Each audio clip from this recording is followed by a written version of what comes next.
You met the boy? Anya looked toward the man with raven black hair and almond-colored skin. Today, he was dressed in a black suit with a white-collared shirt. The two of them were sitting in the back seat of a black BMW, Miguel driving them toward their destination. Javier had not even bothered to look up when he asked her the question, and Anya was not taken by surprise. After all, Javier knew everything that went on inside La Hacienda. Yes, she answered truthfully, putting her elbow on the windowsill of the car and resting her face in her hand as she looked away from him. I thought we agreed you would not engage with him. His eyes remained on the file in his lap, but the tone of disapproval was clear. He engaged with me, if you want to be specific about it, Anya retorted, which was something she usually did not do, but also she did not want to be completely blamed for this. I don't, actually, Javier sighed, sounding tired. But Ernesto will find out eventually, and he's been hard enough to manage already. He will not be pleased when he finds out. I know, Anya said. She understood how delicate the situation was between father and son, how different their views were when it came to business matters. It did not help that she was already a topic of animosity between them, and not adding fuel to the fire was imperative. She knew all that, and yet she still had disobeyed both father and son's request to stay away from Santiago. She thought back to the boy's buried face in his arms, to his pain. He's lonely, Javier, she explained. Once he goes back to school, he'll forget about me, she said, hoping that this would be a good halfway point for the three of them. Javier chuckled at this and shook his head. Ay, Anya, you really think it'll be that easy, huh? This time, his golden brown eyes met her emerald eyes. Are you going to tell him? He asked her. She knew he was referring to her true nature. He is not set to inherit the business until after Ernesto. It would be unnecessary to tell him right now. He is still too young. I've told you before, that boy is too soft. He will not inherit, Javier said as a matter of fact. Anya had heard Javier say such things before, and she always wondered if he really meant his words. Though now she knew the boy on a first-hand basis, and had spent almost a week in his presence, she had to agree with Javier. The boy did have a gentle and kind spirit. He really was not fit to inherit, but at the same time, she could say the same thing about Ernesto, and she posed the argument to Javier. Ernesto was on the path to inherit until... Javier made a face of disgust. Isabella, Anya finished in her mind. Do what you want. I'm too busy to babysit a couple of children, he said gruffly, completely changing the subject and handing the file he had been reading to Anya. You understand what we are doing today, right? Anya wanted to raise an eyebrow at the way Javier got every time Isabella was brought up, but it was better not to press her luck right now. Instead, she took the file and said, Of course. As always, Anya accomplished their mission, this time infiltrating a warehouse that had been taken over by an opposing party and recovering the items inside that were being kept for ransom. Unlike her first year on missions, she rarely got hurt these days, but this time Javier had to come with her as a representative of Onario Gonzalez, with a fake story that he had arrived to negotiate the terms. But that was a lie. The pillars of Mexico did not negotiate. Events had been progressing smoothly until Javier got himself caught and was held hostage at gunpoint, while Anya was still engaging with others. In a frenetic race to aid him, she did not avoid the bullets aimed at her, but allowed them to hit her, one on her arm, one on her upper thigh, and the final one on her calf. 3 bullets later, she was in front of the man who was holding Javier at gunpoint. She thrust her sharp black claws right through his forehead, saving him and finalizing the mission. And now... Anya, how many times have I told her? Javier scolded her. Be smart, she finished for him in a grimace. She was lying down on a cold, hard table in the cellar. Antonio sat next to her on a chair, fishing out the bullets from inside her arm. Every time she got hurt on an assignment, Javier would berate her. Today was no different. They're in there, Antonio muttered to himself, rummaging around her wound with his pincer. Anya closed her eyes with a wince. Piensa, usa tu cabeza, Javier pointed to his head dramatically, raising his voice. What other ways could you have saved me that didn't involve jumping in front of bullets? Maybe if you had just stayed home. Very funny, Javier snapped, throwing her dirtied, bloody towel at her face. Javier, por favor, Antonio pleaded. He had just been about to get another piece of the bullet out when Javier's towel throw slightly moved the hand that held his pincer. Anya took the dirty towel off her face with her free arm. She couldn't help but smile at Javier's frustration. He hated it when she got hurt for his sake, so she thought back to the scene.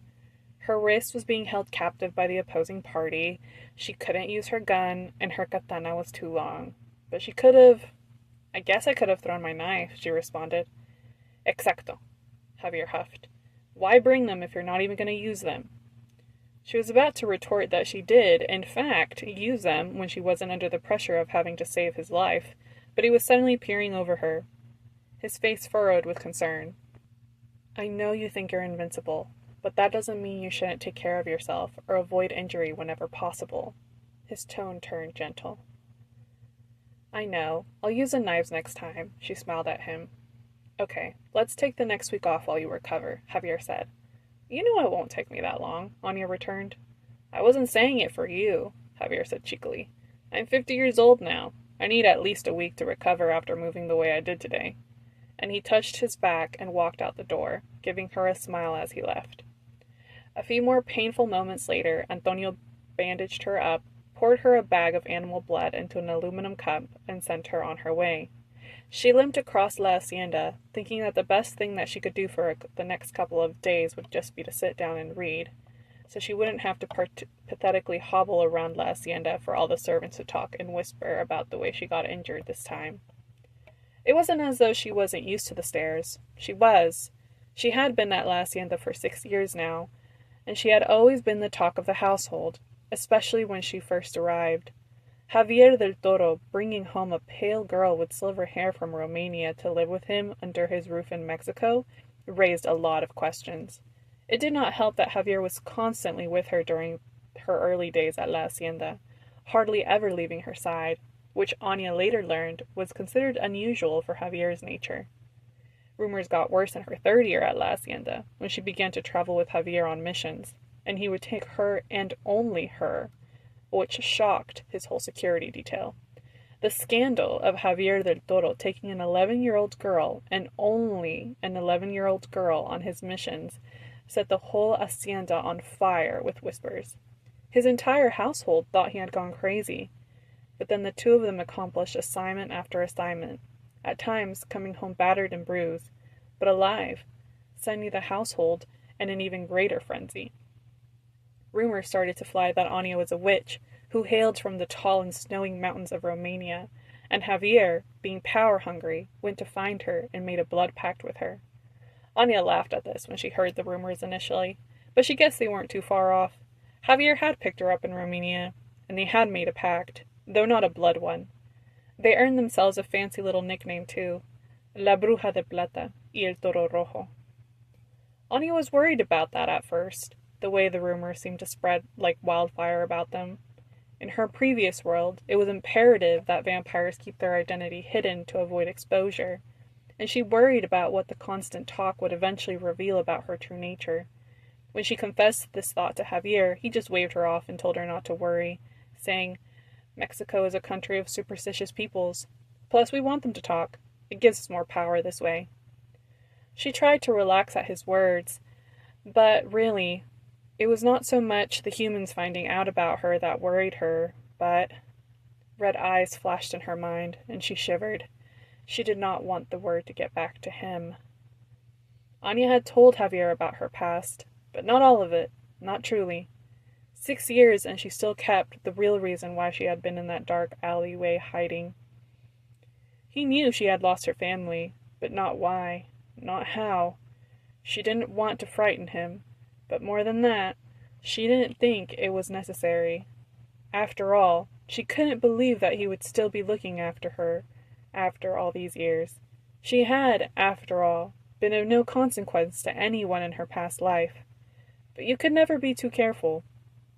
When she opened the door to the library, she heard an excited voice cry out, "Anya!" She saw a small boy with sunshine blonde hair sitting down on the couch, surrounded by a mountain of books on the coffee table. He sat up as he saw her. "What took you so long? I was waiting for you all morning," the boy whined. She smiled. "I ran an errand with your abuela this morning." She walked in and made her best effort not to limp in front of the boy. She didn't want him to worry. But then she remembered that she was in a pair of black shorts and a white tank top, and the bandages around her arm, upper thigh, and calf were noticeable. She never had to worry about hiding them. Immediately, the golden brown eye of the boy widened. "What's happened to you?" he asked, eyes full of concern. "It's nothing," she said, trying to wave him off.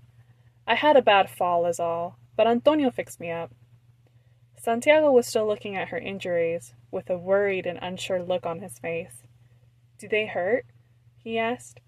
Anya almost let it slip she was used to it, but caught herself before saying so, and said she responded, "It looks worse than it actually is. I'll be all right real soon."